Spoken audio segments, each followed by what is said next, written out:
Pozdravljeni, sem Marja Milič in poslušate MoneyHow, prvi podcast o upravljanju denarja pri nas. Spremljate pogovor o naložbenih kiksih, naložbene polomije in ostale vragolije. Učite se na napakah drugih. Z nami so izkušeni borzni mački. Torej, pogovarjamo se danes s Tonijem Jukićem, povratnikom na MoneyHow. Gostili smo ga v epizodi z naslovom, preko katerega brokerja na borzo razkrivamo hudičeve podrobnosti. Toni je bil zelo specifičen, eksakten v tej epizodi. Zdravo, Toni, kako si? Se dolgo časa nismo videli, mislim, da si bil gost prve sezone. Ja, živa, v redu, hvala. Hvala za povabilo. Je pa zelo povedno, da si me povabila na temo, ki je povezana z vragolijami in napakami. Se mi zdi lahko kar dosti to temo povem. Mislim, da takrat, ko ste se pogovarjala, si povedal, da si bil špekulant. Divji špekulant. Pa dobro, no, mislim, ja, definitivno sem bil v določeni fazi življenja špekulant, ampak samo za simbolične zneske svojega portfelja oziroma v tistih časih portfelja svojega nič hudega slutečega očeta še, ko sem se še uveljavljal v tem svetu. Ampak ja, sej špekulant, biti špekulant, s tem ni absolutno nič narobe, ne? No, o tem bomo potem še malce več v nadaljevanju povedala, ne? Mogoče samo še to, za tiste, ki niso mogoče gledali te epizode, bil si član uprave borzno-posredniške družbe Poteza, potem si bil 10 let zaposlen na danski Saxo Bank, kjer si bil med drugim tudi zadolžen za vodenje poslovanja banke na področju srednje in vzhodne Evrope. Danes si pa v energetiki, ne? Ja, res je, ja. Zdaj sem pa v energetiki, sem eden od 3 direktorjev podjetja Interenergo, kjer trgujemo z elektriko, pa postavljamo različne elektrarne za proizvodnjo elektrike po regiji. No, to je tudi zanimivo, trgovanje z elektriko. No, z nami je tudi Andraž Grahek, mislim, da ga več ali manj vsi zelo dobro poznate, stalni gost MoneyHow. Tisti, ki so mogoče bolj na začetku spremljali MoneyHow od samega začetka, smo več povedali o Andražu. Andraž je bil upravljalec premoženja, direktor sektorja, naložbenega sektorja v Generali Investments oziroma KD Skladi. Pa ena taka zanimiva zadeva je pri tebi, Andraž, ti si takrat, ko je bila finančno-gospodarska kriza, bil kar nekako obraz, recimo temu finančne panoge, si bil edini, ki si nekako drznil pred kamero, takrat, ko so v bistvu tečajnice upadale in je bil vladal totalni pesimizem. Ja, kaj ne rečem, se ne vem, kaj to pove o finančni panogi ali pa meni, ampak mogoče je to retorično vprašanje, tako da ne bi o tem razpravljal, ampak ja, bili so zelo kataklizmični časi takrat, no, popolnoma drugačni, kot so danes, tako da mogoče kakšno tudi o tem lahko rečemo, kaj se je kaj dogajalo takrat. No.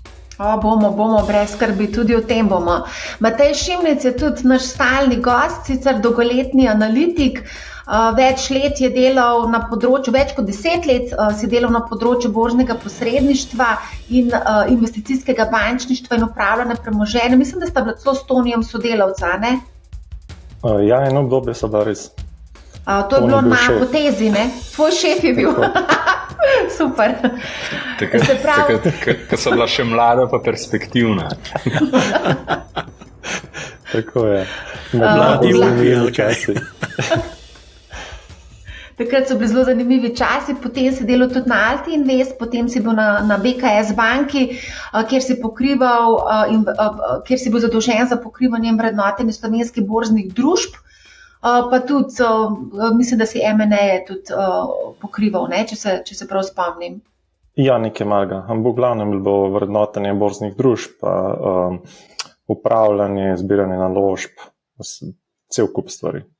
Ja, v glavnem poanta je, da vsi imate zelo veliko izkušenj z upravljanjem premoženja, z investiranjem z borzo. Nekako se mi zdi, da ste bili vsi tam na začetku, ste bili tam takrat, ko so bili najbolj zanimivi časi, se pravi takrat v času investiranja, masovnega investiranja na Balkan, ne, tistih časov se zelo dobro spomnimo, potem so bile razne te prevare, forex prevare in tako dalje, tako da to bomo vse danes obdelali.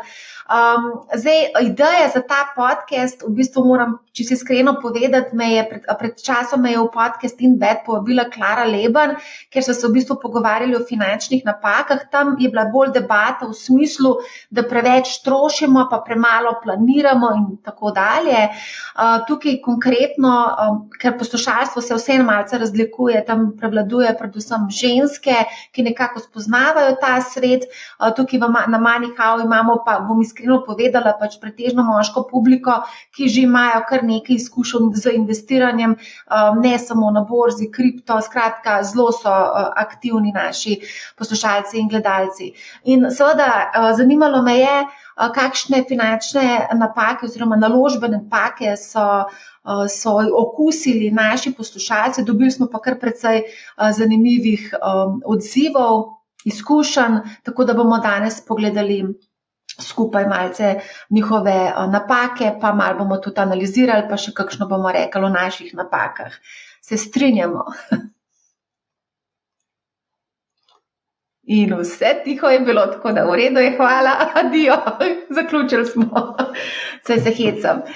Jaz predlagam, da mogoče kar začnemo, pa bomo potem mogoče še malo bujali spomine, kako je bilo v naših oziroma v tistih starih časih, ko smo delali še zelo velik napak, zagotovo pa delamo še danes. Zanimiv mi je bil komentar od enega od naših poslušalcev, ki je tudi zelo aktiven na Discordu, in sicer pravi, da je njegova napaka ta, da ni bil pri 20 ni investiral 70% plače, ker so ljudje okoli njega govorili, da so delnice prevara. Zdi se mi, da je dosta taka klasična izjava. Jaz se spomnim še iz tistih časov, ko so tečaji upadali, vsi so rekli, da je borza na tek, da je to prevara. Toni, kako se ti spominjaš tistih časov? Jaz mislim, da je moj prej omenjeni nič hudega sluteči oče še vedno nekje v enih knjigah zapisan kot manjšinski delež Alfa Plama v Srbiji.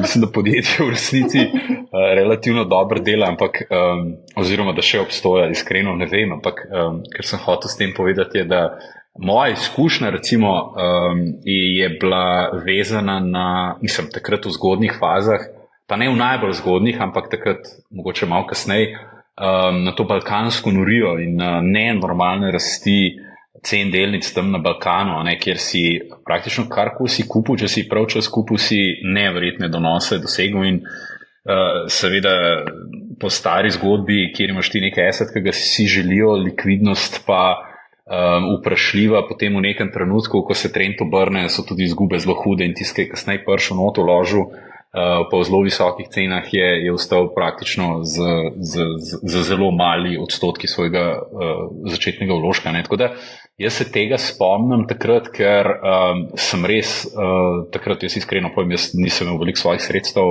oče mi je zaupal, ker sem se pridružil tej borzni industriji kot mlademu kvato diplomirancu in nekaj njegovega portfelja mi je dal v upravljanje. In to smo pač delali s tistim, kar smo mislili, da je prav. In tam vem, da sem naredil mu kar precejšnje izgube. Tako da to je bila prva mal taka moje srečanje s temi res volatilnimi trgi, kjer je dejansko letel gor tako neverjetno ob zelo nizkih likvidnostih, potem pa se noben ni mogel ven iz teh naložb, se pa tudi tako zelo dobro sesul. Bi pa nekaj drugega rekel temu poslušalcu. Prva stvar, ki jo je treba po moje zagovarjati vedno, je ta neka osebna odgovornost. Jaz se tukaj, kar se tega tiče, pa ne v smislu slovenske politike, ampak nekega takega življenjskega nazora, jaz sem precej desničar. V smislu, vedno si za sebe odgovoren, vedno moraš sebe izobraziti, če ne veš, kaj delaš, ne tega delati, dokler nisi prepričan, da veš, kaj delaš in v bistvu tukaj se mi zdi najpomembneje, ker se odločaš, da boš nekaj naredil. Kam, v kakšnem odstotku, kaj se zgodi, če so čisto vse predpostavke moje ali od nekoga, od katerega zavestno sprejmeš na svet, ne, napačne, ali lahko živim brez tega, ne, in na koncu je v bistvu ta neka posameznikova odgovornost tista, ki je prva stvar, ne. Nisem vložil zaradi tega, ker sem verjel drugem, ne, v resnici se nisi pozanimal o tem, kaj delnice pomenijo mogoče na zahodu v neki zgodovini 100-150 ali kakorkoli že let, ne. In v bistvu pač se zgodi šola za naprej in iz tega je treba nekaj potegniti, ne. Je pa res, da po mojem tudi finančni trgi v obliki samostojnega udejstvovanja, in presežem, da je to zadnja stvar, ki jo povem, pa prepustim besedo sogovornikoma, je tudi stvar, ki mogoče pa niči za vsazga, ne. Varčevanje v kakšnem vzajemnem skladu, neka taka zelo konzervativna razpršenost, absolutno, ne, da boš pa neke delnice zadev, piku, se pozicioniral na neke surovine. Mogoče je to že stvar za mogoče nek manjši odstotek ljudi, ki pa res ogromnega časa nameni temu, da ve, kaj sploh dela z denarjem. Ne, to so moje prve misli, upam, da sem zadev vprašanje. Si zadev vprašanje. Andraž, ti se tudi zagotovo spomniš tistih časov, ko si ti stal tamle in zagovarjal borze, kapitalske trge, okrog tebe so pa vsi govorili, da je borza na tek, da so delnice prevara, da gre vse k vragu. Sem prepričana, da se to ti zelo, zelo dobro spomniš. To je bilo takrat, ko se je zgodila gospodarsko-finančna kriza leta 2008, ko se je dobesedno vse skoraj da skreširalo. Mislim, da smo imeli takrat 65% upad S&P 500, če se prav spomnim. V bistvu to kar je rekel Toni, ljudje na različen način prihajajo v kontekst naložb delniških. In zdaj seveda takrat, ko on je opisoval tisti hype, balkanski, ki je v bistvu bil nek podaljšek slovenske borzne zgodbe, ker tu že pred tem so se stvari odvijale samo v neko pozitivno smer, če se spomnimo. Začel se je za nekimi prevzemi, ki so se dogajali, recimo prevzem Leka, in potem je slovenska borza v bistvu rasla in to se je nekako v poznih 90-ih začela razvijati, ko so ljudje začeli kupovati prve delnice, ne samo na podlagi certifikatov, ampak tudi tako, in potem se je stopnjevali in kulminirali v sprejem evra v Sloveniji, in seveda ta denar se je na nek način selil tudi v druge države, kjer se je nekako igral na to zgodbo, da se bo podobne zgodbe odvijale tudi na drugih trgih, ali pa saj to je bil nek narativ. Mogoče komu zveni to tako blizu, glede na to, da je bilo še veliko zgodb, ki so se kasneje prodajale na podoben način. Zdaj, kako sem jaz prišel sploh v to panogo? Jaz sem v bistvu prišel z čist nekega atipičnega konca, takrat za nekega povprečnega mladega človeka, bom sam razložil.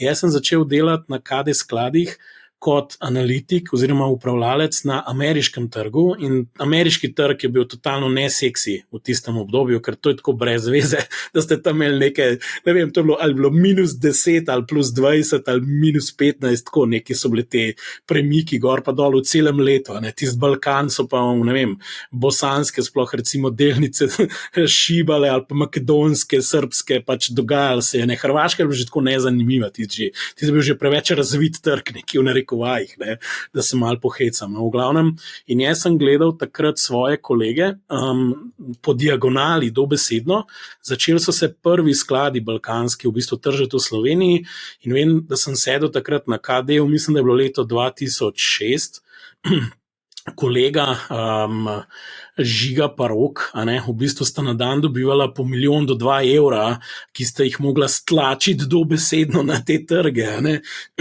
To je bil, če danes pogledamo to početje, in ljudje so v takem kontekstu prišli v kontekst, kaj je delniška naložba, in seveda pol, ko se je sesul, so vsi rekli, to je pač natek. Zdaj, za moj mali ameriški sklad, jaz lahko povem, je bilo bolj malo zanimanja, recimo v tistem trenutku, mislim, da je DZU nekih 100,000 evrov dal na mizo takrat, da se je semenska investicija naredila v sklad, da smo imeli neko osnovno ekonomiko, da niso stroški, ki so bili takrat večji, nažirali preveč, pa še, mislim, da smo še to subvencionirali z DZU-ja, in tako se je začeli. Te verjeli, celo popoldne sem hodil v službo ob 2 popoldne in tam visel 10 zvečera. To je danes nevideno. V bistvu, mislim, mogoče bi to edini in zadnji poskus, da je nekdo to počel v Sloveniji na tak način. Sej tudi ni tako dolgo trajalo, iskreno povedano. No?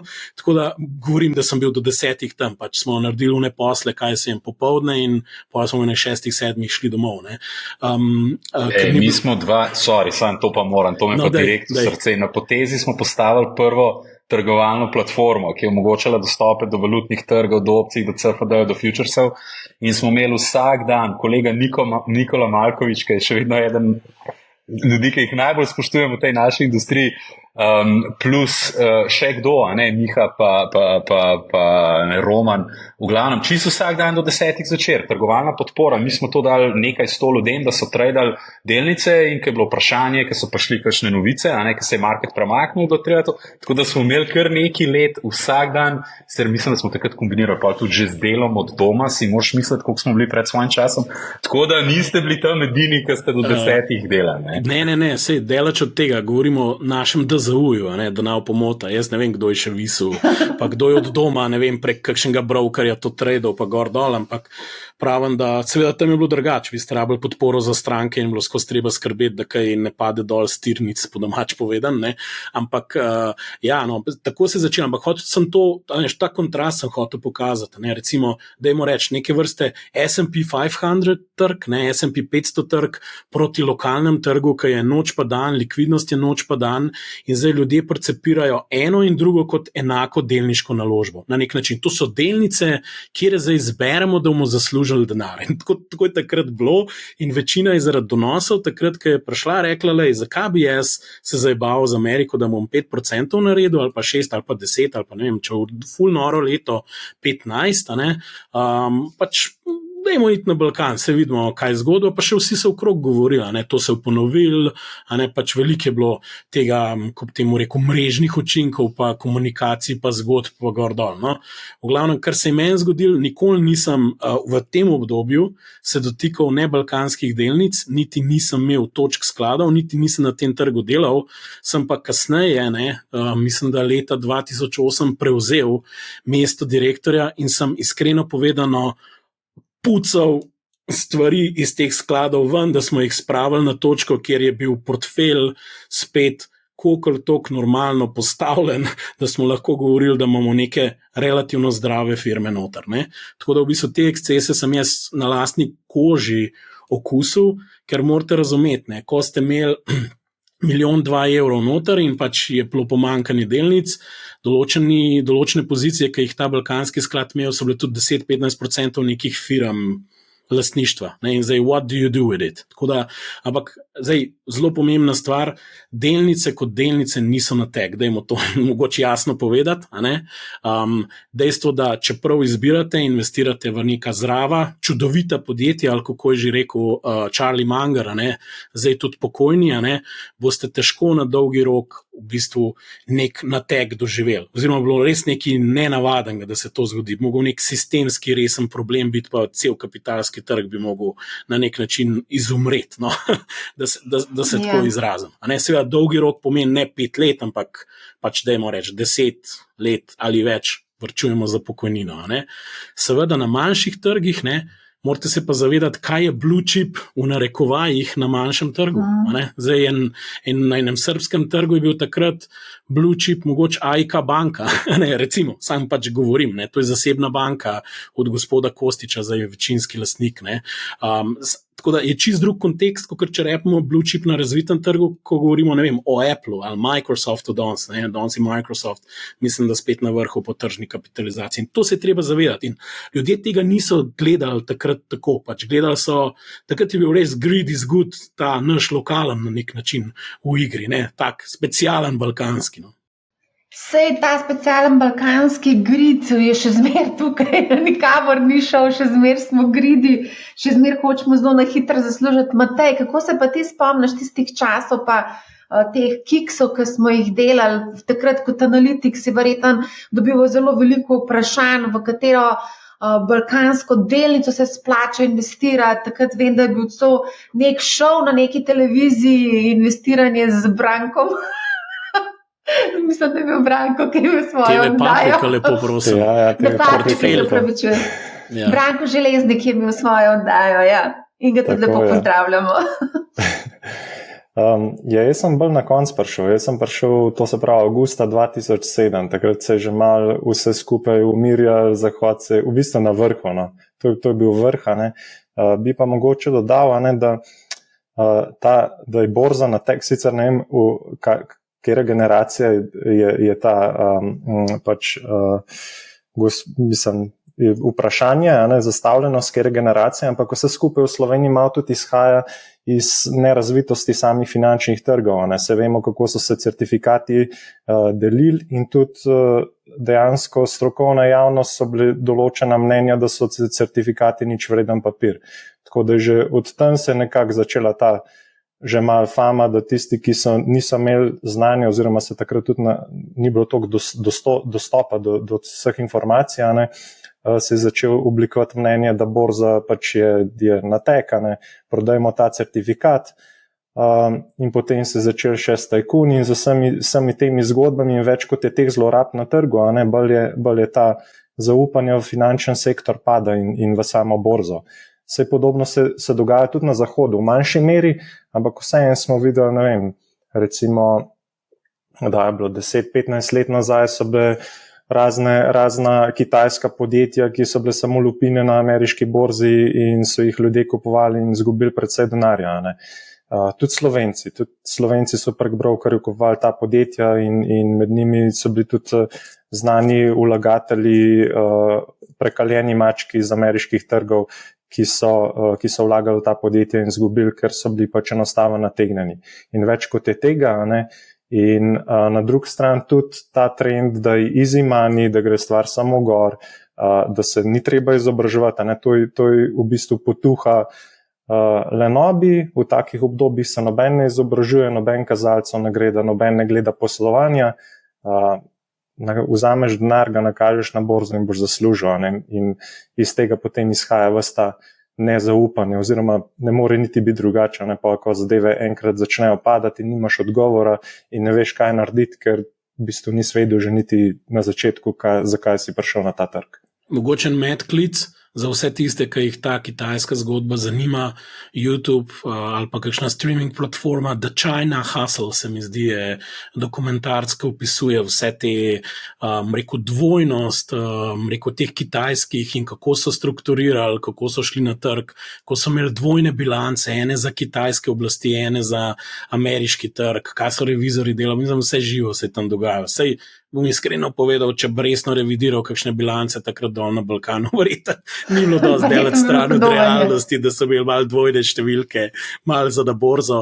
Mogoče fun fact, v Srbiji trgovanje z notranjih informacijah, mislim, da še danes ni sankcionirano, niti ni bilo takrat zakonodaje, tako da je bilo anything goes. To so tudi direktori tam vsi vedeli in to je bilo ureden topik, ki skaj prišel in rekel, notranje informacije, kako pa to zdaj vi govorite, ko vam gre zdaj tale mesec, se ni nobenega zakona. V bistvu, to je v bistvu dovoljeno na nek način. Tako da veliko je bilo, nekih lukenj in to je ustvarjalo mogoče celo, sam še toliko mogoče, dve kaste, bi jaz rekel. Unik so mislili, da vse vejo, ker seveda so jim tudi dol naložili lepo, kaj vse se je zgodilo z njihovo firmo, in pol še drugi od odzunaj, ki so mislili, da oni, ki kao vejo. Zdaj si pa predstavljate, v resnici je bila realnost pa neki tretjega. Vse je bilo overpromised, pa underdelivered, pa še trk je šel dol.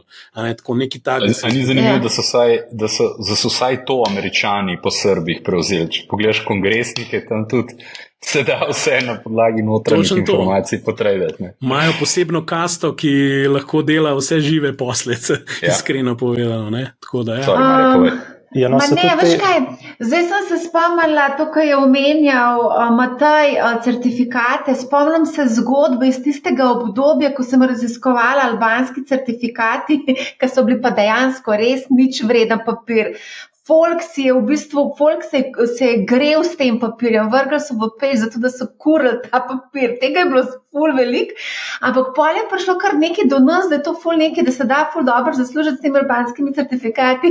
Je bila ful taka zanimiva zgodba.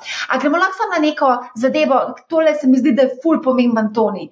Kristjan pravi, bil sem investiran že pri 18, na to sem pa vse skupaj prodal pri 20 na priporočilo staršev in frendov. Starši in frendi, finančni svetovalci. Enkrat sem delala anketo, komu bi zaupali svoje finance, no, starši in prijatelji niso bili na vrhu, tudi pa finančni svetovalci niso bili.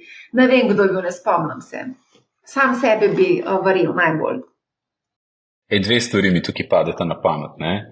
Prvič, jaz sem imel to srečo, ali sploh ne spomnim se, kako je ta proces potekal, ampak imel sem iz tele privatizacije delnice Krke. Ne? In jaz sem v nekem momentu svojega življenja hotel nek nov šport si umisliti. Ne? In jaz sem šel vso Krko prodati, zaradi tega, da sem si rabljen surf kupil. Okay? In jaz se točno živo spomnim, še ko, jaz ne vem, zdaj, sem v koncu srednje šole, sem bil na začetku faksa, ampak nič v resnici v borzi nisem vedel. Sem vedel, da če hočem surf, verjetno sem zaradi kere bejbe ali pa zaradi prijatelja hotel tisto sezono surfati, ne, in tam neke papirje, neke prodal, pa sem surf kupil. Ne. In jaz sem dejansko to naredil in sem se pol čez leta spomnil, po katerih cenah, pa iskreno se zdaj ne spomnim, po katerih cenah sem jaz to Krko prodal, zaradi tega, da sem si kupil surf. Ne. In zdaj, tukaj lahko gledam z pozitivnega ali pa negativnega, ne? Koliko oportunitetne izgube imam, če bi recimo se ne lotil tega, ne? Pa zadržal te delnice do danes, verjetno bi bil kar ogromen znesek.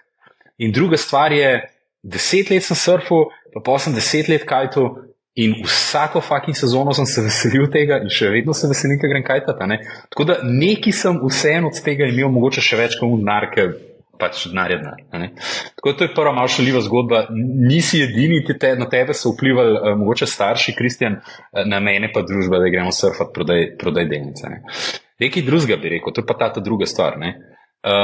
Večkrat se zgodi, da bomo ful bolj obžalovali neke izhode iz nekih tradeov, pozicij, investicij ali pa nekega strateške naložbe v določeno mogoče tehnologijo, v določeno geografsko cono ali pa v neko naložbo, katero verjamemo, in da enostavno zadanemo 20, 30, 40, 50% in se v bistvu ful prehiter iz pozicije ven spravimo. In so te stvari še bolj boleče, kot mogoče neke izgube, ki jih znamo kontrolirati, rečemo, minus 20% pa prodal, nimam prav, ne. Ti izbolija, ker si imel recimo prav in si takoj v prvi polovici trenda zapustil barko in potem gledaš izven pozicije in to tako prekleto boli, ker si imel prav, ker si služil, sej si nek profit pobral, ampak glavnino pa pustil. Zaradi tega smo mi takrat v časih, ko smo ponujali to trgovalno platformo aktivnim trgovalcem, veliko smo jih probali na neko logiko trailing stopov navaditi. Trailing stop je v bistvu način izhoda iz marketa, kjer ko ujameš trend, se tudi tvoja izstopna cena avtomatsko s trendom dviguje. In v bistvu včasih prepustiš čist algoritmu, torej da ti kontinuirano ob rastočem trgu premika izstopno točko, prevališ neko to odgovornost ali pa to, bom rekel, mentalno odgovornost oziroma ta pritisk, kdaj izstopita. In ti, ko ujameš trend, mogoče sam nikoli ne bi šel v neki točki ven, ko pa narediš s trailing stopom situacijo, kjer ti je čisto vseeno, do kam boš šel trend, ker ga boš v veliki večini ujel. Tako da včasih prehiter izstopati je lahko še bolj boleče, kakor mogoče z izgubo prodati. Ta stvar se mi zdela tudi tako zanimiva, ker sem tudi jaz samo v življenju imel ene par takih pozicij, da pa Kristjanovi pa sem to rekel, ful je še mlad, razen če ni zdaj ostareli 45-letnik, koliko jaz, pa se spominja stvari, ko bi star 18 pa 20, pa bo ne moram pomagati, če pa še vedno tiste starosti okoli 20, pa zadela denar je še ful leta. Poglej nas, kaj vsi plešasti pasivi, a veš, ful ima še priložnosti.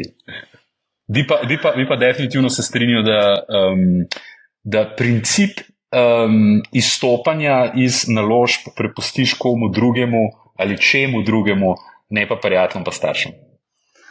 Absolutno. Kaj pa recimo to, kaj je rekel eden DDXX. On je pa rekel, da mu je žal, da že pri 20 ni 70% plače investiral. To je ta nek FIRE community, ko v bistvu investirajo praktično celo plačo, poskušajo, ko so še mladi, čim večje premoženje ustvariti in se potem hitro pokojiti.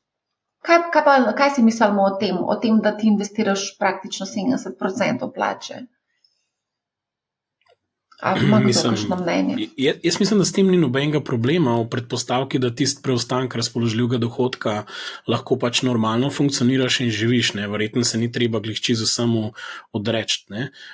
Jaz mislim, da sta tukaj vse dva koncepta. Eno je, da ti v bistvu imaš neko aktivno stavo, aktivno naložbo, lahko temu tudi rečeš špekulacija, lahko je v vzvodu, se nima veze. Eno je pa, da imaš neko čisto osnovno, rekel, pasivno izpostavljenost do tveganih naložb, ki ti bojo zaklenile na dolgi rok neko premijo za tveganje in donos. To sta dve zelo fundamentalno različni stvari. In jaz bi priporočal vsem, prosim, ne imeti samo aktivne stave, to bi odsvetoval vsem. Iskreno povedano, ker to, da imate vi pasivni exposure, varčevalni načrt in da varčujete na dolgi rok v delnicam, vam zagotavlja neko varovalko tudi za vaše napake, ki jih boste delali, ko boste stock pikali. Ker lahko boste prehiter prodali, lahko da navte kupili, lahko boste imeli preveč denarja in pa se hiter si na spolskem terenu in nekaj hočeš kompenzirati in je približno tako predstavljate, kot smučanje, ki malo zaostaja na vmesnem času in gre pol na silo in v bistvu pol odstop ali se zapne za količek. Ne? Tako da je fino imeti neko osnovo. Jaz mislim, da je fino s tem začeti zelo zgodaj. Je pa, če imaš čas, fino se tudi relativno zgodaj imeti nek denar, ki si ga označil za napake, lahko je tudi tam, zato da lahko sprejemaš bolj agresivne stave. Ne samo eno, mislim, tako bom rekel, če nisi za to, imej saj prvo osnovo. Ne? Če te pa še to zanima, si pa lahko vzameš nek budžet in se igraš. Zdaj, koliko procentov uložiti v nek, ne vem, strojček, compounding machine, če hočete, ali na nekih ETF-ih, ponovadi se to dela, je bolj vprašanje nekih tudi ciljev, ki jih hočeš v življenju doseči in kam želiš priti. Sej približno vemo, kakšni donosi nastajajo in če to v nek spreadsheet noter vržemo, bomo približno razumeli, kaj pomeni 70% plače in kam boš prišel. Tako da v bistvu, jaz mislim, da mogoče vsem treba pojasniti, da vsem se je danes dostop do trga, ta demokratizacija ali pa ekonomska, neka demokracija razvijala do te mere, da vsak lahko brez frikcij pridobi neko široko košarico. To ne pomeni, da bi vsak mogel tradati, to ne pomeni, da vsak ve, kaj bi počel na stock pickingu, to je čist druga stvar in pač to je treba mar je treba to ločiti, ti dve stvari. In za nek varčevalni načrt je bolj vprašanje, ga moraš pelati do točke, ko v bistvu ti dosežeš neke svoje cilje. Zdaj, če so čez 20-30 let, pač to noč odmečeš 20-30 let in pač je to. Če imaš pa zraven še pocket, da v bistvu vsake toliko časa nekaj kupiš, lahko na vzvod, lahko derivativ uporabiš, lahko, ne vem, margin uporabiš, lahko, kupaš nek stok, ki misliš, da veš, zakaj si ga kupil, tam je pa fajn imeti neko logiko, kaj sploh počneš. Mislim, razen če se hodi zabavati, to je tudi možen. Pač to je ekvivalent pol bolj, ko bi rekel, have a fun time with stocks instead of something else. A veš, tako da pač tudi to lahko počneš, ampak to v osnovi bi jaz priporočil vsem, da tukaj začnejo, zaradi večjih stvari, da nam zdaj predolg. No, da nam boš predolg, gremo mogoče. Gaj je naštel celo res 6 svojih napak je tukaj izpostavil. Zelo tako se mi zdi, da so to pač take napake, ki jih je marsikdo že naredil. Mogoče Matej, tukaj Gaj pravi, da se je zanašal na nekega robotka, ki bojda zelo varno trguje. Ja, mislim, s temi roboti, jaz bi se mogoče na prejšnjo vprašanje navezal. Jaz sem podobno izkušnjo kot Toni, sam da jaz nisem kupil surfa, ampak sem odprl račun na kaj je bil, E-Trade takrat v Nemčiji in so se mi zdeli zabavni certifikati na Evropske banke. Ampak še obdavčeni niso bili. To je čist drugač, stari. Še obdavčeni niso bili, tako da to ni mogli. Čisto, res si analitik, nord. Res sem šel, znorel sem. in sem šel derivative tradati.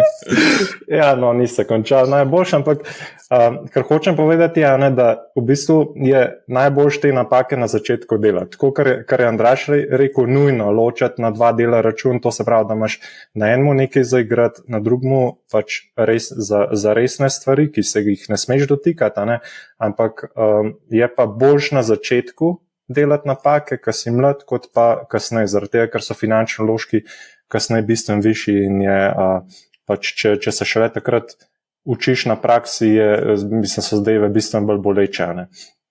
Kar se tiče teh robotkov, je pa tako, da sploh, ko gre za kakšen black box in ga ne razumeš, so stvari zelo nevarne, ker ti nekdo drug daje priporočila. Če sam delaš to, je pa en problem, da, kar sem tudi jaz na začetku delal raven takrat s temi derivativi, sem se opiral na tehnične kazalce in ko ti enkrat tehničen kazalc, ko ga ti gledaš na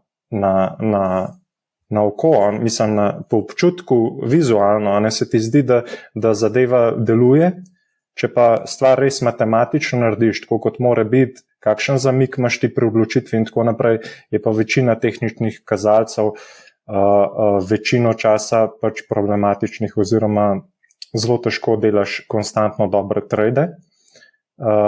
Tudi določene stvari, ki so pa recimo preverjene in recimo delujejo, je pa težava, da lahko prideš v določeno obdobje, lahko tudi 5 let recimo v obdobje, ko stvari ne delujejo. Govorimo o trend following strategiji, ki je bila zelo popularna tam 2012, 2014 recimo do takrat. Potem se pa tudi, če kdo spremlja kakšne tuje podcaste, so gosti, ki so se 5 let so pač delali izgubo, ker enostaven trend following takrat 2015, 2016, ko je bila ta kitajsko ohlajanje in tako naprej, ko zadeve niso delovale. In takrat, če ti sam ne delaš, ne narediš robota in ne veš, kaj je logika in ne veš, kaj so nevarnosti, imaš v takih obdobjih problem, ker je pa dejstvo, da nobena stvar ne dela 100% časa in so vmes lahko precej dolge periode, ko take stvari ne delujejo in delaš izgubo za izgubo in te to požre račun in možnost pol, da se vrneš nazaj. Zdaj, ko smo vsi delili izkušnjo, oziroma vidva sta delila izkušnjo s certifikati, jaz se tudi spomnim teh certifikatov, jaz mislim, da sem imela Merkur, jaz nisem kupila surf ali pa certifikate, tako kot ti, Matej. Jaz sem dejansko ti prodala za to, da sem zapravila za pizdarije. Ti si bilo pa tako res brez možganov, res najstniško razposajeno, crazy, gremo do konca. Tako da ja, a lahko mogoče, kaj pa ti, Andraž? Še Andraž mora povedati, kaj si pa ti naredil s certifikatom, kaj si ga dobil? Sej, kva sem pa naredil? Ja, dobra. Čak, se moram prav spomniti. Ja, v bistvu zgodba mojih certifikatov je, da sem končal z nekimi butastimi pooblaščenimi investicijskimi družbo, ker pač, takrat so certifikati tekmovali za dobre delnice in če nisi pač prišel pravočasno, se aktiviral, so ti ostale samo še zgodbe, kjer so v bistvu pooblaščene investicijske družbe sprejemale te certifikate, ker je država rekla, da bo na dražbah dala neke delnice ima. In si ti v bistvu preko nekega sklada, da ima temu tako reči, to so bile pooblaščene investicijske družbe, imel. In jaz sem mu certifikacije prevalil v delnice Kompas sklada 2 od gospoda Laha, ki je danes na lestvici najbogatejših. Na prvem mestu, lepo prosim. Ti se je združeval, razdruževal, mislim, tako, sej ne vem, ko ne to sploh rečem, dajmo tako reči. Sistem je bil tako narejen, da ker ni bilo likvidnosti, so družbe za upravljanje prejemale nadomestilo v delnicah pooblaščenih investicijskih družb. To je bilo v zgodnjih časih in tudi management fees so bili zelo visoki. In ker nihče ni hodil na razne skupščine,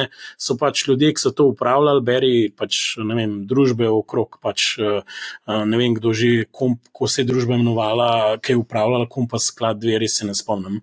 V glavnem so pridobile to, da so sami izglasovali vse sklepe in na koncu sicer sem tako, na koncu sem sicer nekaj dobil od tega. Mislim, da sem mal, če se prav spomnim, doštukal zraven za neko očevalc, ki sem ga kupil in smo pol žgal, rekel, dajmo reči, da je omogočil en del upreme, ki sem jo uporabil za to, da smo pol žgal tudi death metal. Malo sem mogel pa še delati na Petrolu, takrat, ko sem bil študent, da sem malo zraven dokupil, da je pač to funkcioniralo. Nisi rekel, da se ne spomniš, pa snaj. Ne, nisem se takoj spomnil. No. V glavnem, če bilo samo od tega odvisen, ne vem, če sploh en zvočniček od očevalca bom prišel z tega. No. Tako da ja, to je bilo to. Ja. Na tek, kva pravijo. Na tek. Ja. No, zdaj, ko omenjaš na tege, veliko je bilo tudi teh naših na Discordu, ki so omenjali na tege, vse sorte na tegov, od MLM na tego mrežnih marketingov, tudi tukaj imamo vprašanje drepice, kaj si mislite poplavi različnih mrežnih marketingov na družbenih omrežjih. Tudi naši poslušalci na Discordu so omenjali cel kup nategov, pa bi se mogoče en nateg pa je bil iz leta 2008-2009, ki se ga jaz zelo dobro spomnim, ker sem to zgodbo zelo detaljno pokrivala. Financas Forex. Financas Forex je bilo v bistvu kakor neko valutno trgovanje, neka spletna stran, ker se ti služil samem res ful denarja. Na mrežni marketing je bil tudi to. V glavnem, to je bil en večjih nategov, ker se je v bistvu kar nekaj Slovencev v bistvu je izgubil zelo veliko denarja, celo neki samomori so se dogajali v tej zgodbi in potem se ta zgodba nadaljevala preko neke gospe v Španiji, ki je potem še enkrat okrog prinesla vse te iz Financas Forex zgodbe. A mogoče se vi spomnite vseh teh Forex prevar, ki so se takrat dogajali? Imeli smo Financas Forex, FX Run, potem so bile, se sploh ne spomnim več vsega. Se smo imeli enega obsojenega, Nilo Marconi, mislim, da je en redkih, ki je sploh na sodišču prišlo do neke obsodbe. Teh Forexov je bilo kar jih hoče. Jaz se spomnim, ko smo neke sošolce z osnovne šole, ko so me klicali, da je tam neko tržiču, nek trgovski, neki trader s Forexom in da ne ve kakšno strategijo. Zdaj, ko razmišljam nazaj, koliko je bilo to noro. Mislim, res, ta Forex je bil toliko pojavnosti bilo v tem ekosistemu, da jih sploh težko vse opišeš. Od čistih nategov, od folkov, ki je dejansko nekaj obračal, od ljudi, ki so sami trgovali na Forexu, na leverage, so probali, tudi jaz sem to probal, in sem neki na FX-u tradal, najprej virtualno, pa tako, pač neki sem zaslužil, pa sem pa nehal na srečo, tako, zaslužil sem Jurija 2, hvala lepa, adijo, čistko, ampak takrat je bil šport, to je bila neka progresija, od delnic, teh je bilo pol Forex. Zdaj pa, ali si se onboardal tudi v končni fazi, tudi preko vas na konc Toni, ste tudi verjetno Forex trading ponujali, ampak takrat je bila neka mala renesansa trgovanja okrog Forexa, pa nihče sploh ni točno vedel, ali res ima Forex account, a je kaj v zadju, razen seveda, če si vedel, kaj delaš, kar je bilo pa relativno malo ljudi, ki so dejansko račun znali odpreti in ga odprli nekje in potem pol razumeli. Tudi CFD-ji so takrat že prihajali na trg, so se pojavljali poleg Forexa. Jaz vem, da sem v nekega brokerja za CFD. Tako, že do dan sem srečen, da sem tam denar nazaj dobil, če zdaj nazaj gledam, mislim, kam sem jaz nakazoval ta cash. Jaz se spomnim iz tistih časov, to je bilo leta 2008-2009, ko se dogajajo ti Forex prevare. Res zelo veliko Slovencev, ki danes promoviramo, tako rekla, pa predstavlja kriptovalute. Jaz bi nekaj rekel, meni se zdi, da sem bil prav eno tako zanimivo vlogo v tej svoji karieri. Zato, ker mi smo takrat pod okriljem licencirane borzne hiše Poteza, praktično po vseh možnih pravilih, ki smo jih lahko iz slovenske zakonodaje pobrali ven, smo lansirali platformo za samostojno trgovanje. In so bili čist legit poslovni model, sicer ultra tvegan v resnici, ampak poslovni model, ki je svoje back-office sisteme prilagodil, jaz se spomnim, jaz sem živo spomnim, to je najbolj zanimivih stvari, na katere sem ponosen v lifeu. Jaz sem pisal specifikacije, kako naj slovenski tale borzni sistem, ki je bil navajen samo delnice pa obveznice razumeti, kako naj ukomponira vse in FX pare, in FX opcije, torej opcije na valutne pare in CFD in futurese Vse to sem spisal, da je potem una softverska hiša to sprogramirala, da smo mi vse po slovenski zakonodaji in potrdilo o prejemu naročila, pa predstavljite si trailing stop, ki se lahko praktično 100-krat na dan spremeni in smo 100-krat mogli to printati in pošiljati domov, folko, ki je tradal prek naše platforme in seveda potrdilo o izvršanju računa, o izvršanju posla in vse te stvari smo zrihtali. Ne? In v bistvu poskušamo tam z ekipo mladih fantov predstaviti samostojno trgovanje na teh borzah, ki ga do zdaj ni bilo in se trudimo in z razlago vpliva trgovanja z vzvodom, money management, organiziramo delavnice vsak četrtek o tem, kako trgovati in v bistvu poskušamo neko čist legitimno samostojno trgovanje na teh trgih uvesti. In do te točke, da ATVP pride k nam, jaz se spomnim, Kamulc, ki sem bil 26-27 let star, sem tam ATVP-ju ustvarjali model, kot sem zdaj jaz razlagal, kva bomo ponujali, kako bo back office, vse to. In rečejo, cool, dejte. Kasneje se pridruži še Ilirika, ampak to je postranska zgodba. In to je ena stvar. Torej, poskušaš neko tako moderno, samostojno udejstvovanje pri s to vrstnimi inštrumenti nekako spromovirati na pač tak nek razumen, racionalen način. Istočasno čez leto, 2-3 se pojavljajo neke vzporedne strukture, ki jih je prej Andraž opisal. Neki ljudje, ki so dejansko prav iskali naivneže, ki so mogoče ki slišali, da se da na Forexu ali pa z derivativi zaslužiti, in so prodajali neobstoječe produkte ali v čistem nekem mrežnem marketing konceptu ali pa prav v bistvu z namenom, da prevarjajo ljudi. In jaz, zdaj prehajam do poante, jaz sem v vlogi, kjer kot vodja trgovanja na potezi pišem v ATVP-ju in jih opozarjam.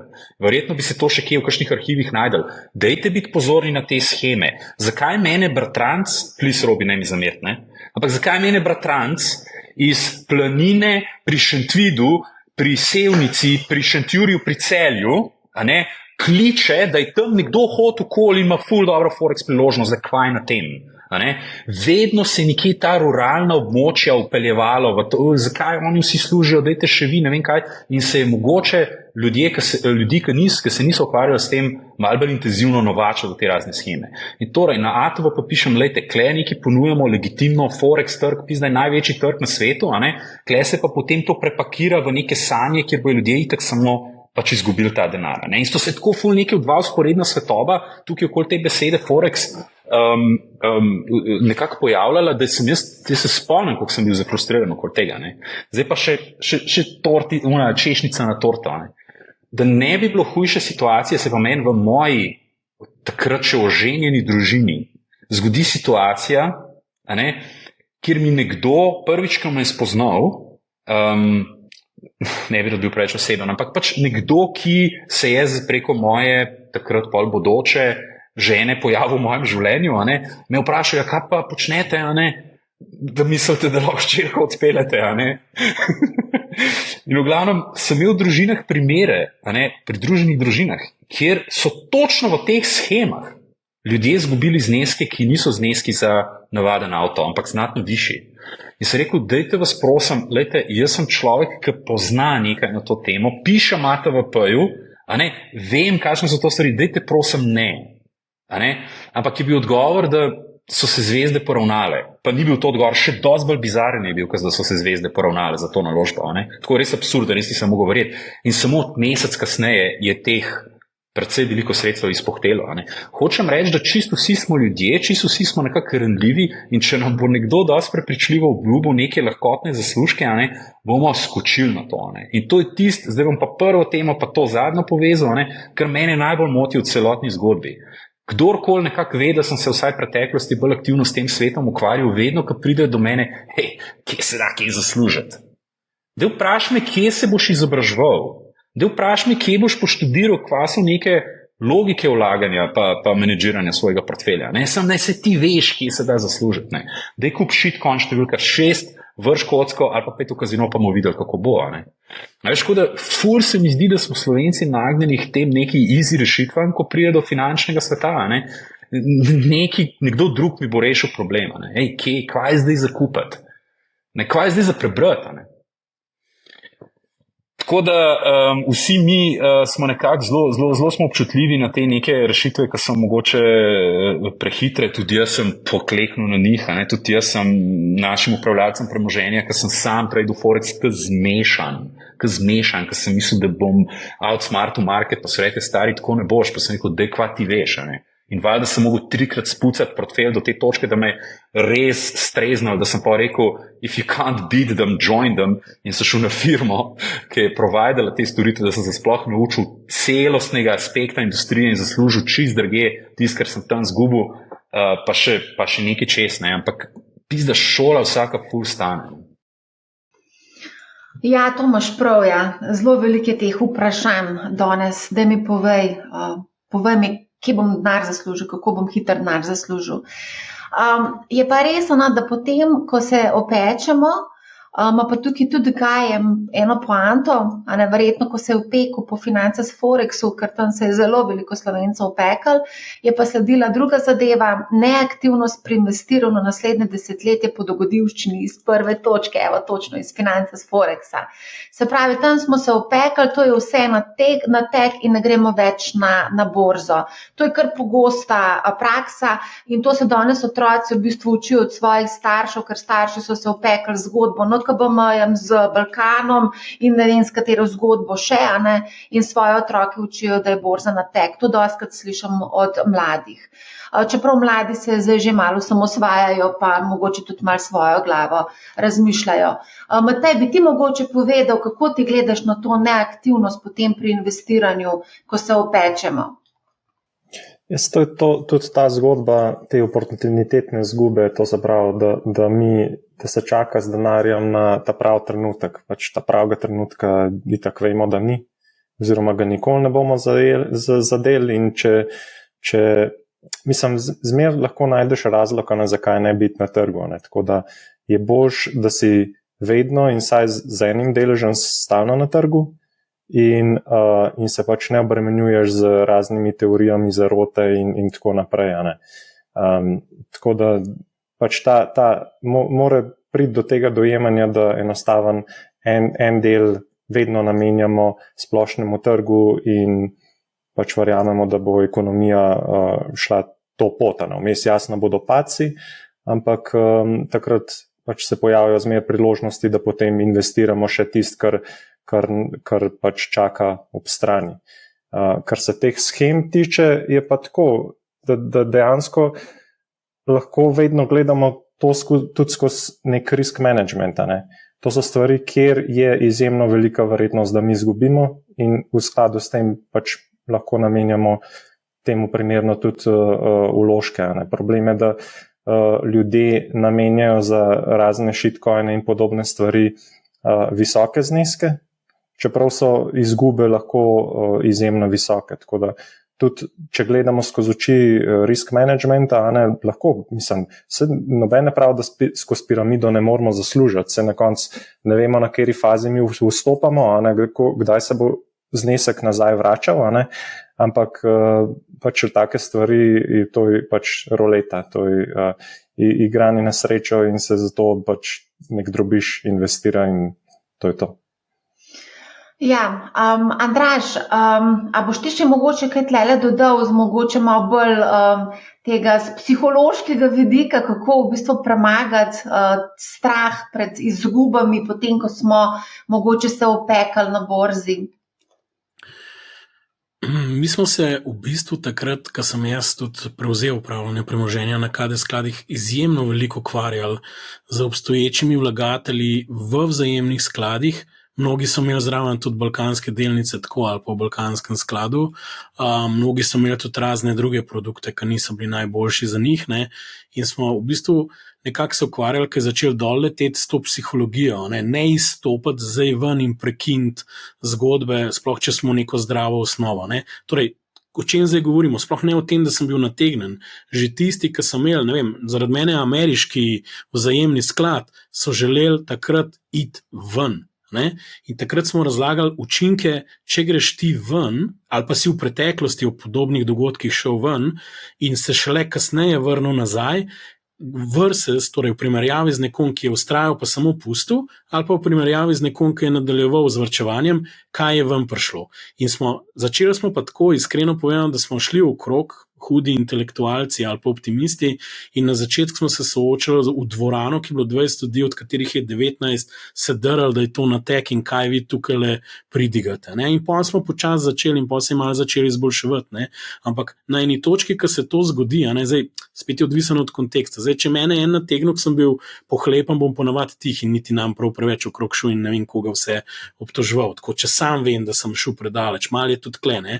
Če pa nekaj institucionalnega doživel, tako, ne, v smislu balkanski skladi in gor dol, ne, pol je pa sistem kriv, ali pa nova KBM, če hočete, ne, tam pa zelo hitro greš na sistem, ker tudi dejstvo je, da je sistem je zatajil malo, ne, mislim, je zatajil, kakorkoli gledaš, pač neke varovalke, ampak to je zdaj simpel biti za nazaj pameten, ne, tako je dojemanje, ne, in imaš velike razlike, ali si bil ti nategnen na limance, ali pa se je zlomilo zaupanje do sistema, ne, se mi zdi, v finančni krizi se je zlomilo zaupanje do sistema in ne samo to, da so bili nategi parcialni, ta psihologija, ampak je prav sistem nas je nategnil, zlorabil nas je, itak je bilo milijon dokazov okrog tega, ne, če gledamo nazaj, tudi Bitcoin se je delno rodil iz tega nezaupanja do sistema, ali pa se je verjetno tudi zaradi tega, ne, tako da to vse se meša, ker starejše generacije interagirajo z mlajšimi.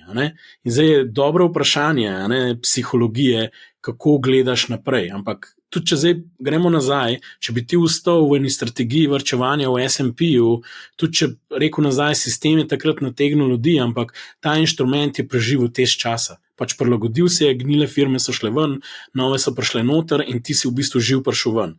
In moje sporočilo vsem je, ni težko biti soliden investitor. Je pa hudičev težko biti ful dober investitor in outperformati to zgodbo konsistentno. Ne? In tega enostavno folk noče sprejeti. Folk noče biti soliden investitor. Folk hoče biti amazing investor in kar je zamudil nadoknaditi z neko klinčevo kravjo schemo, iskreno bom rekel, ki jo bo mu povedal, ne vem kdo že obpiral v šanku v najbolj temni zakotni gostilni, ker tam se skrivajo največje skrivnosti do zaslužkov. Ne, to ne res. To bo zvedel na brezplačnem seminarju, ki bo mogel pol plačati, ne vem, Jurija. Jaz sem tako figurativno, ampak zame je bilo vedno tako. Opazil sem, ki je bil nek trend, so se začeli pojavljati ljudje, ki so začeli nekaj prodajati in je približno tako. Ta folk, če bi bilo najbolj iskana roga, pralni prašek, bi pa pralni prašek prodajali. Sorry, ali pa kravji drek, se čisto vsem. A ne, sam pač tokrat so, ne vem, neki tečaji, forex, tudi kripto je isto doživel. To, ki je bil klen folka, ki je fake stvari prodajal versus, pa pomisel, kako enostavno je bilo kupiti Bitcoin, iskreno povedano, ali prek enega normalnega exchange-a, ali pa ga tudi v wallet na koncu spraviti not. Ne, vsi živi so šli prek celega drugega hudiča, ko bomo držali, bomo Bitcoin kupili prek ne vem česa že vse. A ne, tako, to mi fascinantno, koliko tako, ne da greš naravnost, ukrog pa imamo, pa še 5krat se na glavo postavimo. Tako da tega je ogromno. A lahko tle kar uskočim, ker zdaj se pa že tokrat Bitcoin omenil in tukaj imam Marksi. Kolikrat sem? Velikrat, no. Okay. Tok, da lahko napeljem naprej. Super. Marksi pravi, to je pa zelo pogosto, kako se spominjamo za nazaj, kaj bi bilo, če bi bilo, zakaj nisem takrat spremljal to zadevo, namesto da bi med 2012 in 2017 kupoval bitcoine, ko sem že vedel zanje, sem štipendijo potrošil za milko, 300-gramsko milko. A ne, kaj bi bilo, če bi bilo? Jaz se spomnim takrat, ko smo raziskovali to zgodbo Bitcoin, kako je bila to volatilna valuta, nihala je gor, dol, to je bilo kot na kokainu, danes do plafona, potem je padal dol. Ne. Ni bilo nekega zaupanja v Bitcoin, takrat čisto na začetku, 2013-2014, ko sem jaz začela recimo to zgodbo Bitcoina spremljati. Ne. Bilo je nekaj entuzijastov, ampak to je na prste ene roke roke v Sloveniji lahko naštejemo te entuzijaste. Med njima sta bila definitivno tudi Damjan Merlak in pa Nejc Kodri. Če se spomnim Nejca, kako mi je razlagal, kaj je vse v ozadju Bitcoina, pa kako bo to, ne vem, kaj bo ratlo z vse te valute, ampak takrat ni bilo tega zaupanja. Ampak vseeno, danes marsikdo obžaluje, slišali smo za Bitcoin, pa nismo šli v to zgodbo, verjetno tako je kupil pico z ne vem kolikimi bitcoini, ta še ta najbolj obžaluje, da je šel v to zgodbo. Koliko je dal za pico, se spomnite? 10 jurjev. 10,000 bitcoinov je bilo, a ne? No, kaj je zdaj s temi obžalovanji? Kaj bi bilo, če bi bilo? Kristjan je bil prejšnjo vprašanje, ne? Zdaj je bil Marks in pol je bil Gaj, prej je bil pa Kristjan. Prejšnji je bil, dobro, nima veze. V glavnem, nekdo je vprašal, kako se znova spraviti, ne? Jaz mislim, da tukaj Andraž že prej, pa tudi pol zdaj v zadnjem odgovoru Matej nekako dal neko zdravilo za to, ne? Jaz bi rekel, ko se ti kaj tazga zgodi, enostavno potrebno se dati mogoče emocijam manj prostora in več prostora neki čist preprosti matematiki, ne? Razpoložljivi dohodek moj je X, okay?